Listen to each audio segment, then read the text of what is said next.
Hello my dear friends, you're on the Military Summary channel, and this short video we're going to discuss the most important events that took place during the previous night of the local time. The most important updates are coming from Orechov bridgehead. If you remember, the Ukrainians launched their counter-offensive operation. Probably we still can't call it like the general battle.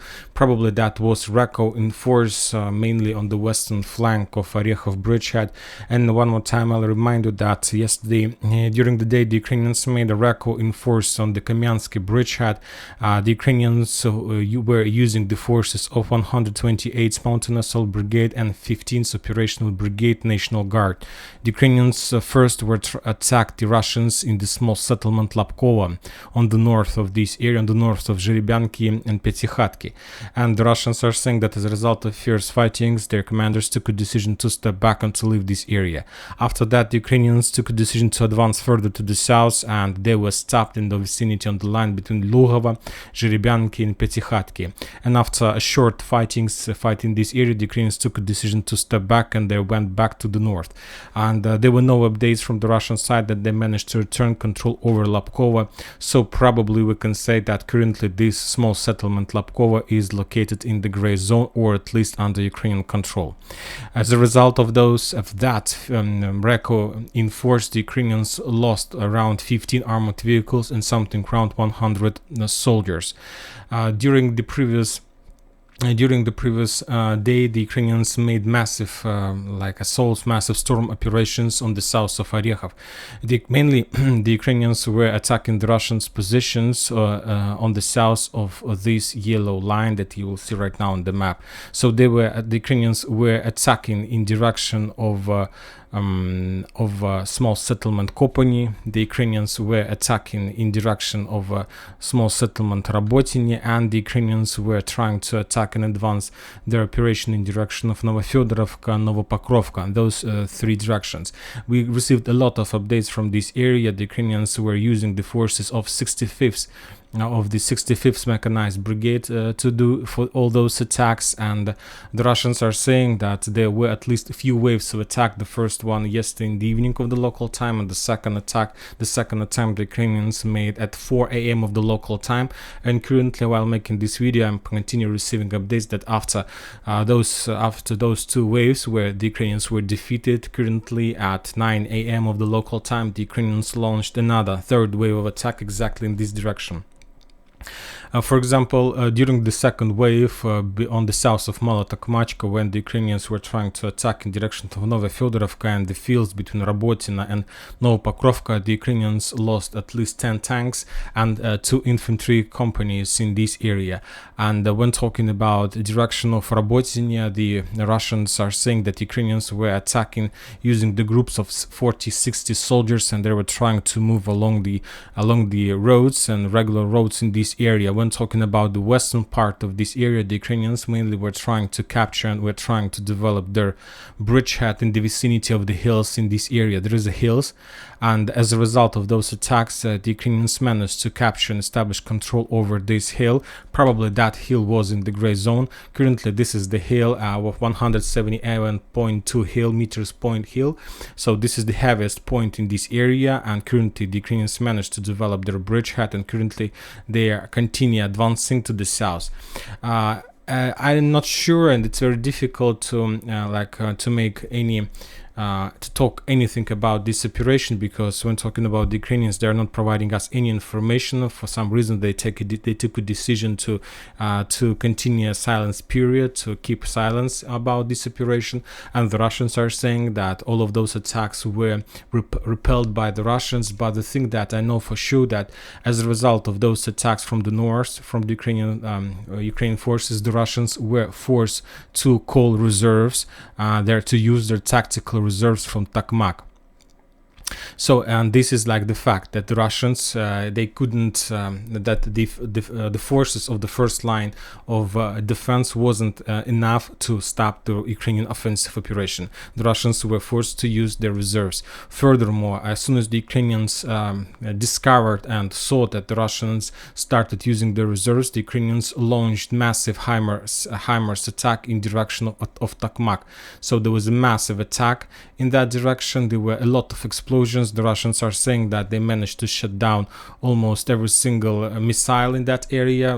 For now it's very difficult to judge and make any conclusions about that, but as I understand, later the Russians understood that the reserves that they were forced to use to stop the Ukrainians weren't enough, and for these purposes they sent a squad of helicopters and like air forces, and I believe that during the day we are going to receive a lot of video and photo confirmation how the Russian helicopters Ka-52 were destroying the Ukrainian mechanized forces, and this is the situation and information we have for today. Anyway, the Russians are saying that all those attacks were repelled. Probably the Ukrainians managed to capture a few positions, and this piece of information is also confirmed by the Russian side that the Ukrainians did have possibility to capture some positions in the gray zone and probably some trenches of the Russian forces. Furthermore, very interesting update is coming from this entire total frontline area, is that there was like confirmed information that a few reports that some Ukrainian forces refused to attack because of heavy losses.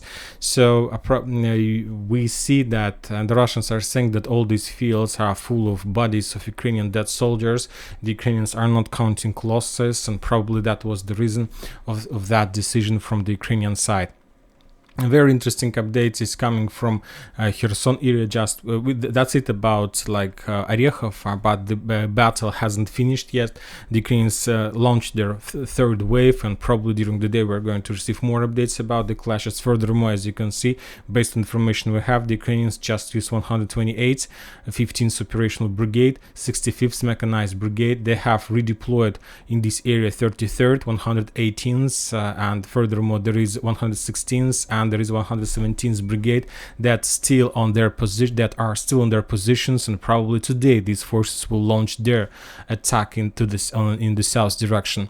When talking about Kherson, the Russians published the video how they destroyed the IRST system, and that is the real confirmation. This is not a tractor, this is not any agricultural vehicle, this is the real IRST air defense radar and system, and as a result of Lancet attack, the Ukrainians lost this very expensive system. The price of that system is more than $200 million, and the system was destroyed with a drone that cost something around a few $1,000s. So as you can see, this is a very heavy loss from the Ukrainian side, but we see that Ukrainians moved their air systems very close to the combat line, probably to support and probably to reduce the level of losses among their aircrafts in the vicinity of Energodar. Also, we have the satellite pictures of Dnipro River, and as you can see, mainly the Russian side of Dnipro River was damaged as a result of that pollution of the flooding. But as you can see, the result is not so heavy, is not so like big as we expected. There's just a few kilometers from the river were flooded by the water, and the main Russian defense positions haven't suffered as a result of that situation. Very interesting updates are coming from Bakhmut. The Ukrainians continue storming operation in this area using the forces of 56th motorized brigade, of 57th motorized brigade, and the Russians confirms that as a result of fierce fightings in the vicinity of Berkhovskaya water reservoir, the Ukrainians managed to establish control over this forest line, and they managed to push the Russians back from this area.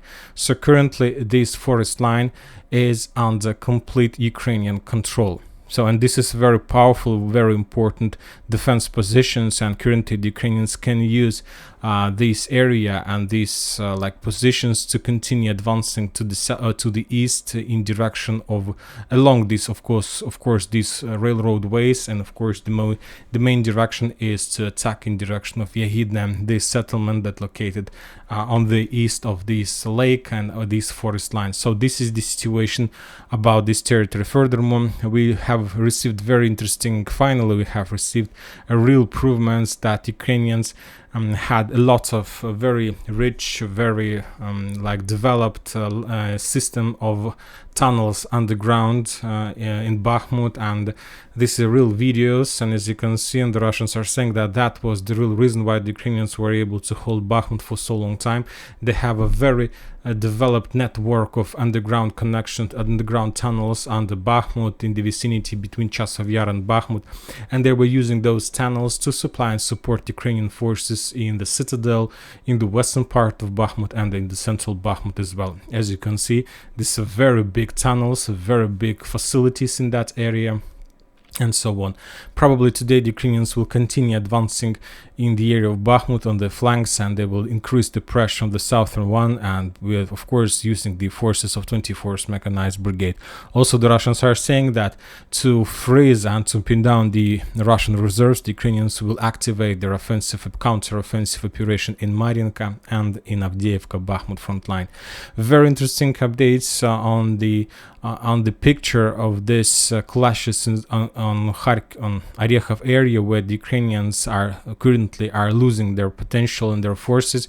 We received very interesting updates from the NATO countries, and today, according to the former alliance NATO alliance chief, NATO members might send troops to Ukraine. As you remember, on the 20th of June there are going to be a NATO meeting in the Baltic states, and there are people are saying that some NATO representatives are saying that Ukrainians need to give access to NATO and to become a NATO member, but of course a lot of members of that alliance against this situation, and probably after the 20th of June, and if the Ukrainians are defeated on the Orekhov front line during the Grantis counter-offensive operation, probably some NATO countries will form a small corps, not small, but a few military corps, and they will send this probably military NATO corps on the territory of Ukraine. This is a very, very likely the situation is going to happen if the Ukrainians will be defeated in Orekhov and Zaporozhye front lines. And that's it for today. Military Summary channel reminds to condemn any violence in the world. Thank you for watching. Subscribe to my channel, put your likes to my Patreon, and have a good day. Bye bye.